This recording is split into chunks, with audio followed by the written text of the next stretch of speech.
It was important that you watch the previous video about an object falling, free fall problem as we call it, and the curve looks something like this. We calculated estimated the speed of this falling object by calculating slope calculations, and eventually we found out that the instantaneous speed of the object is actually the slope of a line that just touches here. Alright, so I want to go into a little more detail here and give you the definition of the derivative. Now, the derivative is the big kahuna of calculus definitions. Without the derivative, we don't have calculus. And the derivative is at the heart of differential calculus, which is half of calculus. The other half of calculus is called integral calculus, and it's essentially a reverse operation of the derivative. So it's all related. All related. So I tell you should be writing notes. I mean, if you really want to learn from this, write notes down, pause the video, rewind if you didn't quite get something. If you just watch it like you're watching a TV program, it's just going to bounce off your eyes. It's not going to stick to your head. But if you write notes, it has to at least once go to your eyeballs, into your brain, down to your arm and your hand so you can write.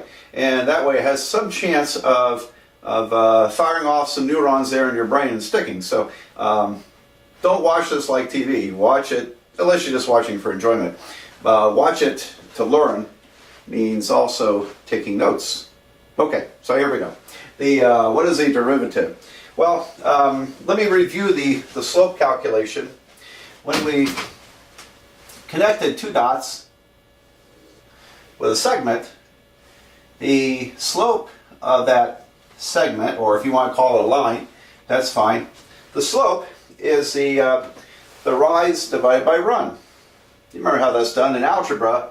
We subtract the y values, we subtract the x values. So slope is the subtraction of the y values divided by the subtraction or difference in the x values. And this is a formula which I don't like to teach it because I want students to understand slope, but you'll recognize it, I think. And kind of a short way to write this is delta y divided by delta x. So a little triangle symbol is called delta. And if you've been taking engineering classes, you'll recognize it as a small increment in between two variables. And okay, so what does that mean here? Well, the y values, I'm going to do the slope of this line segment. The y values are the function values. You know, y equals f of x plus h here, and y equals f of x there. So this y value is f of x plus h. F of x plus h. And then the other y value, plug in x, out comes f of x, f of x. So that's the so-called rise. And then the run is this value minus this value, x plus h minus x. It's the difference in the x values. As you can see, this is going to, the x is going to cancel, so I could call it f of x plus h minus f of x over h. All right, so that's the slope calculation. Okay. Now, if what I wanted to do is to let h get very tiny, so when we brought this in that free fall problem, we brought this in, we got closer and closer to, I think the number was 32 feet per second as the speed of the falling object. So it looked like the object's falling about 32 feet every second. And but you can't simply just let h equal 0, because then now you don't have 2 points, do you? How do you find the slope of 1 point?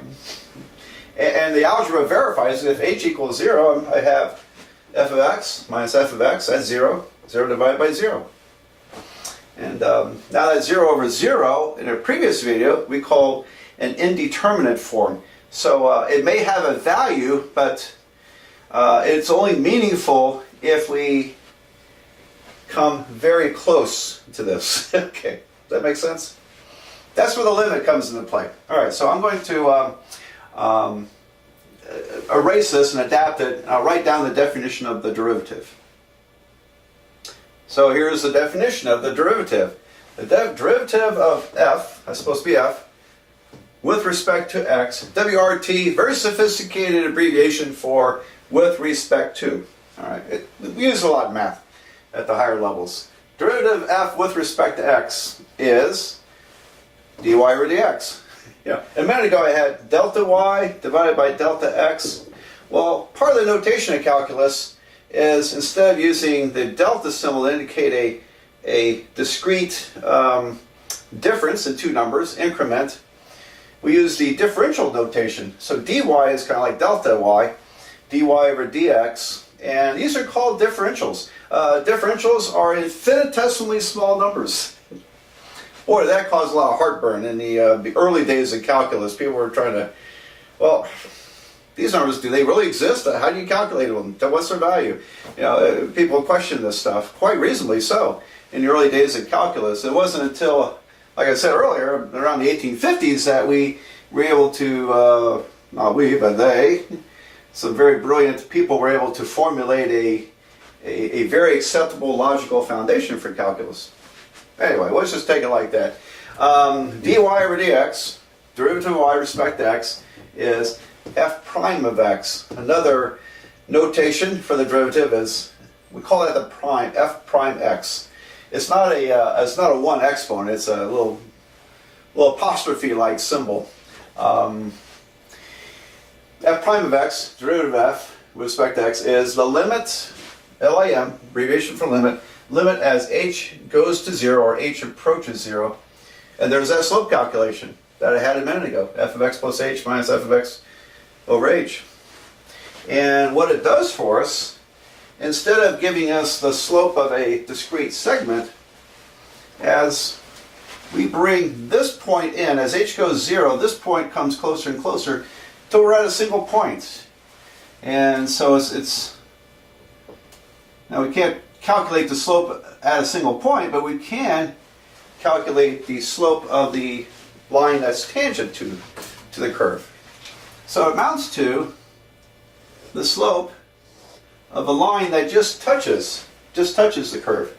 That's what the derivative is. It's the slope of a tangent line to a curve at a particular point.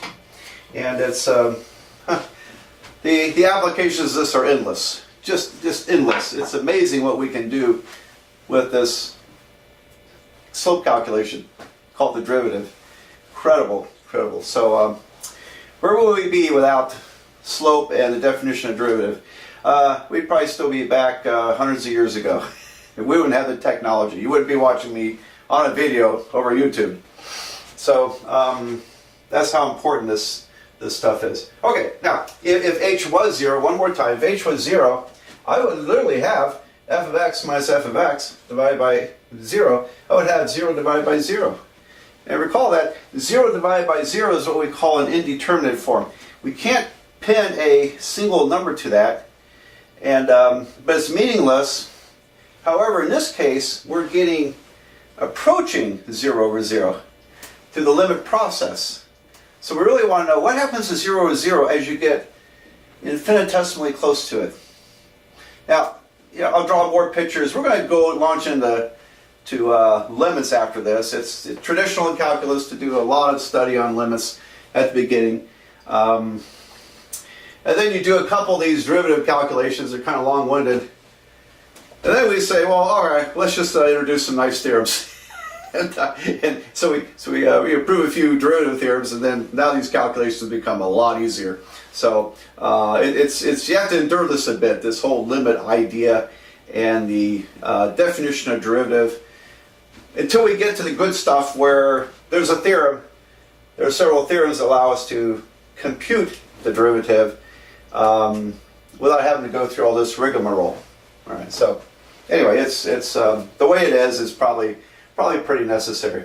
All right. So there you have it. That's the definition of derivative. We're going to use that a lot over the next so many videos until we can start getting to those theorems. But very important. It's simply slope. And let me give you just a real quick application, because I know it's probably hard to get excited about this when you haven't seen what it's good for. Let me just give you one simple application. All right, so suppose you had this function,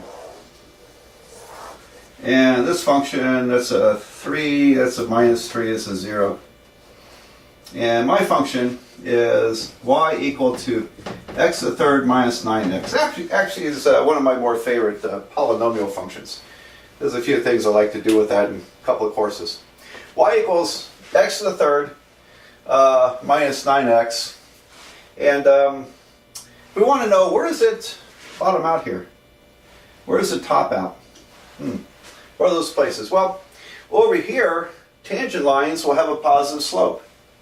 Positive slope means it's rising. So when the derivative is a positive number, like over here, it shows that the function is rising. Same here, a derivative anywhere in here is going to be positive. Between these two numbers, the derivative is negative. And negative slope means a line is falling, so the tangent lines are falling. What happens here is that the tangent line is horizontal. Same down here.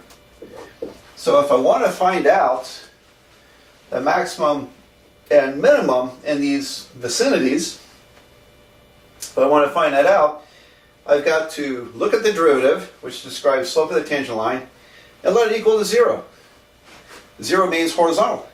And so solving that little equation gives me this number and this number, which this one is the x value is the square root of 3, I believe.